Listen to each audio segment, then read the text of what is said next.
नमस्कार। आमोदनी हिंदी साहित्य में आप सभी का एक बार फिर से स्वागत है। जैसा कि आप जानते हैं, यूजीसी नेट जेआरएफ हिंदी साहित्य का हमारा अभी भारतीय काव्य शास्त्र चल रहा है, जिसमें हमने अभी तक काव्य का स्वरूप, काव्य के तत्व, काव्य लक्षण पूरे कर चुके हैं। अब हमारा जो टॉपिक चल रहा है वह है काव्य हेतु। तो जैसा कि पहले की वीडियो में हमने आपको बताया था कि काव्य हेतु क्या होते हैं, काव्य को करने के जो कारण होते हैं या काव्य की रचना के लिए जो आवश्यक तत्व होते हैं या जो आवश्यक कारण होते हैं, उनको कहते हैं काव्य हेतु। तो काव्य के कारण हमने आपको बताया, ऐसे हमने आपको बताया था कि काव्य लक्षण क्या होते हैं, काव्य की परिभाषा, काव्य के तत्व क्या होते हैं, वे तत्व जिनसे मिलकर काव्य की रचना होती है, और काव्य कैसा होता है उसका स्वरूप हमने आपको पहले बता चुके हैं। तो काव्य के कारण, काव्य की रचना के लिए आवश्यक तत्व या आवश्यक जो कारण होते हैं उनको काव्य के कारण कहते हैं। तो हमने सभी विश्लेषण करके आपको बताया था जो मूल काव्य हेतु है वो कौन कौन से थे, प्रतिभा, व्युत्पत्ति और अभ्यास। व्युत्पत्ति का अर्थ हमने आपको बताया था कि बहुज्ञता होता है, अभ्यास का अर्थ होता है बार बार किसी चीज़ की प्रैक्टिस करते रहना, और प्रतिभा एक जन्मजात दैविक शक्ति होती है हर किसी के अंदर, उसको प्रतिभा कहते हैं। ये हमने आपको पहले बता दिया था। हमने आपको कुछ आचार्यों की पहले बताई भी थी परिभाषा कि किस किसने क्या कहा। एक बार हम रिवीजन के लिए दोबारा आपको बता देते हैं। तो जैसा कि आप देख सकते हैं, प्रज्ञा नव उन्मेष शालिनी प्रतिभा मता, ये किसने कहा था, भट्टतोत ने। प्रतिभा अपूर्व वस्तु निर्माण क्षमा प्रज्ञा, ये किसने कहा था, अभिनव गुप्त ने। वैसे ही शक्ति ही कवित्व बीज रूप संस्कार विशेष, ये किसने कहा था, मम्मट ने। हमने आपको इनका अर्थ भी कल बता दिया था, जो इससे पहले वीडियो थी उसमें बताया था। आज हम एक रामचंद्र शुक्ल जिन्होंने हिंदी साहित्य का इतिहास लिखा, जो हिंदी के एक बहुत ही बड़े विद्वान है या आचार्य, इनकी कोटि में इनको रखा जाता है। आज हम इनकी एक जो इन्होंने परिभाषा दी है काव्य के कारण की, वो हम आपको बता देते हैं कि इन्होंने क्या कहा था कि अंतःकरण की जो उद्भावित क्रिया है, अंतःकरण की जो उद्भावित क्रिया है वह क्या है, काव्य हेतु है। इसके बाद अब हम आगे बढ़ते हैं, हम आपको बताते हैं कि आचार्य द्वारा जो प्रतिभा हमने आपको काव्य हेतु बताया था, एक उसके कुछ भेद भी किए हैं आचार्यों ने। तो जो है देखते हैं क्या भेद बताए हैं। तो आचार्य द्वारा प्रतिभा के जो भेद है, जैसा कि आप देख सकते हैं कि सबसे पहले हम रुद्रट के बारे में बताएंगे। रुद्रट ने क्या बताया प्रतिभा के भेद, सहजा और उत्पाद्य। अब आप सोचेंगे सहजा और उत्पाद्य क्या होता है, तो सहजा होते हैं जो पूर्व जन्म के संस्कारों से प्राप्त प्रतिभा है, जो पहले के जो हमारे जन्म है, पूर्व जन्म जो है उनसे जो प्राप्त हमें जन्म के समय जो प्रतिभा प्राप्त हुई है उसे कहते हैं सहजा प्रतिभा। ऐसे ही उत्पाद्य प्रतिभा, तो उत्पाद्य प्रतिभा होती है जन्म, इस जन्म में अर्जित प्रतिभा से है, जो जन्मजात नहीं होती, बाद में जो जन्म जब लेने के बाद हम बड़े होते हैं, कैसे भी किसी भी प्रकार से हम ग्रहण करते हैं, वह उत्पाद्य प्रतिभा होती है। ऐसे ही जो दूसरे आचार्य हैं आप देख सकते हैं राजशेखर, वो क्या कहते हैं कि कार्यत्री और भावयित्री, उन्होंने भी दो भेद बताए हैं प्रतिभा के।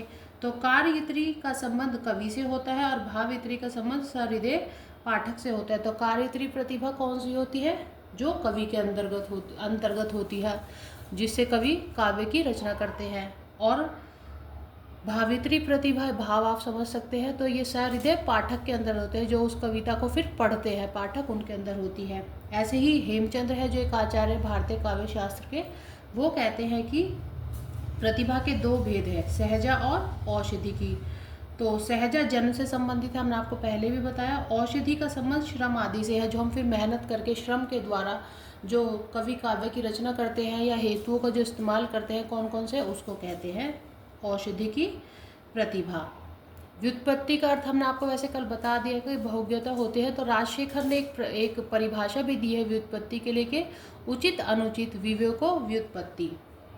उचित और अनुचित का जो विवेक है वह व्युत्पत्ति है। और ये क्या होता है, बहुत व्युत्पत्ति होता क्या है, काव्यों से, शास्त्रों से और लोक व्यवहार से जो प्राप्त ज्ञान होता है, मतलब कई चीज़ों से जो प्राप्त होता है ज्ञान, उसको कहते हैं व्युत्पत्ति या बहुज्ञता।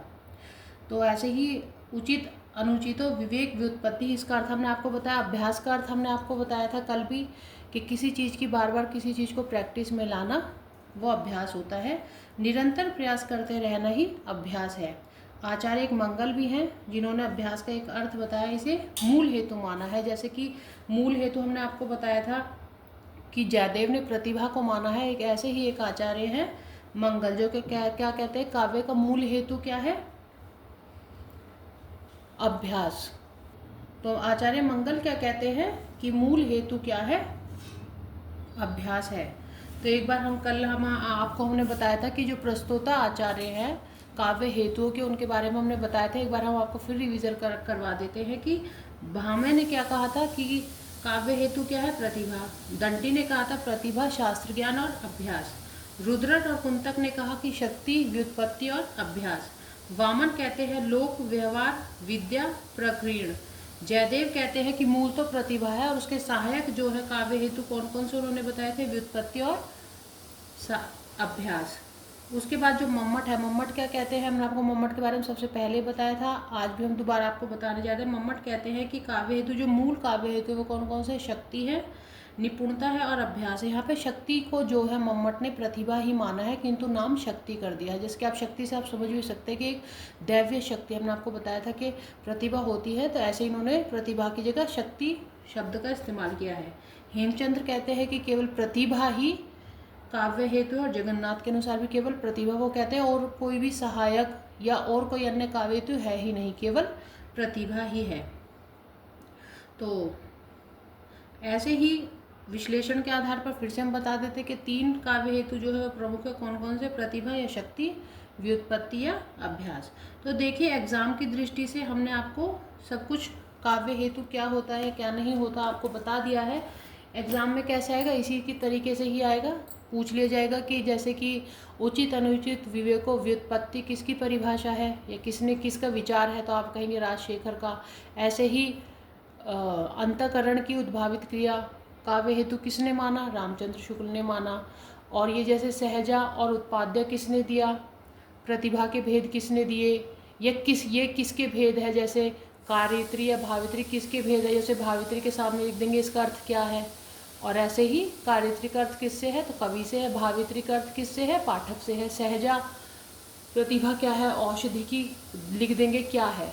तो ऐसे ही ये सब एग्जाम की दृष्टि से ऐसे ही आता है। वहाँ पे मैच द फॉलोइंग भी आ सकता है, कारण भी पूछ सकते हैं, प्रतिभा के भेद भी पूछ सकते हैं। तो आप इस तरीके से इसको पढ़िएगा कि आप अपना क्वेश्चन अटेंड कर सके। आज के लिए इतना ही। हमारा काव्य हेतु का जो टॉपिक है आज भारतीय काव्य शास्त्र का, वह भी पूरा हो गया है। कल से हम दूसरी जो वीडियोस बनाएंगे, कल से हम जो कक्षा लेंगे उसमें हम नया टॉपिक शुरू करेंगे। आज के लिए इतना ही। धन्यवाद। हमारे काव्य का स्वरूप, काव्य लक्षण, काव्य के तत्व और काव्य हेतु, भारतीय काव्य शास्त्र के हमारे ये 4 टॉपिक पूरे हो चुके हैं। आगे हम बढ़ेंगे अब नए टॉपिक के साथ। मिलते हैं अगली वीडियो में। धन्यवाद। आपका दिन मंगलमय हो।